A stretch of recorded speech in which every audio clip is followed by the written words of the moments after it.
पाण्याचा वापर होतो। म्हणूनच म्हणतात जल हे जीवन आहे। आपल्या नद्या, तलाव, विहिरी आणि झरे हे सर्व जलस्रोत आपल्या जीवनाचा आधार आहे। पाऊस पडतो, नद्या भरतात आणि ती जलधारा आपल्या जीवनाची धार बनते। म्हणूनच आपण म्हणतो जलधारा ही जीवनधारा। पण दुर्दैवाने आज पाण्याचा तुटवडा वाढत आहे, लोकसंख्या वाढत आहे, उद्योग वाढत आहे, पण पाण्याचा साठा तसाच राहिला आहे।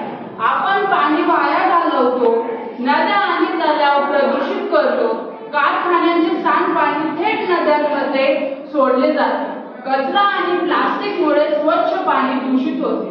अनेक गावांमध्ये लोकांना पाणी आणण्यासाठी किलोमीटर चालावं लागतं। शेतकरी पाण्याअभावी पीक घेऊ शकत नाही, प्राणी पक्ष्यांनाही पिण्यासाठी पाणी मिळत नाही। ही परिस्थिती फार गंभीर आहे। आपल्याला हे लक्षात घ्यायला हवे की जर आज आपण पाणी वाचवले नाही तर उद्या पाणी आपल्याला वाचवू शकणार नाही। आपण पाण्याचा योग्य वापर केला पाहिजे।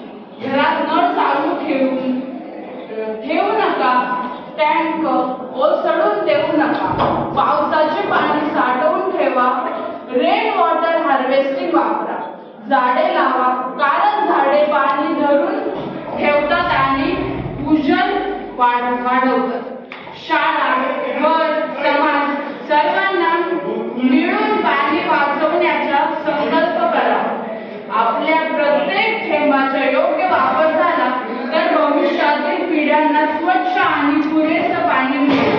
पाणी वाचवणे म्हणजे केवळ पर्यावरण वाचवणे नव्हे तर ते आपले अस्तित्व टिकवण्याचं काम आहे। आपण प्रत्येकाने आजच निर्णय घ्यावा, पाणी वाया घालवायचं नाही, पाणी जपवायचं आहे। आपण आपल्या मित्रांना, कुटुंबांना आणि समाजाला याबद्दल जागृत करूया।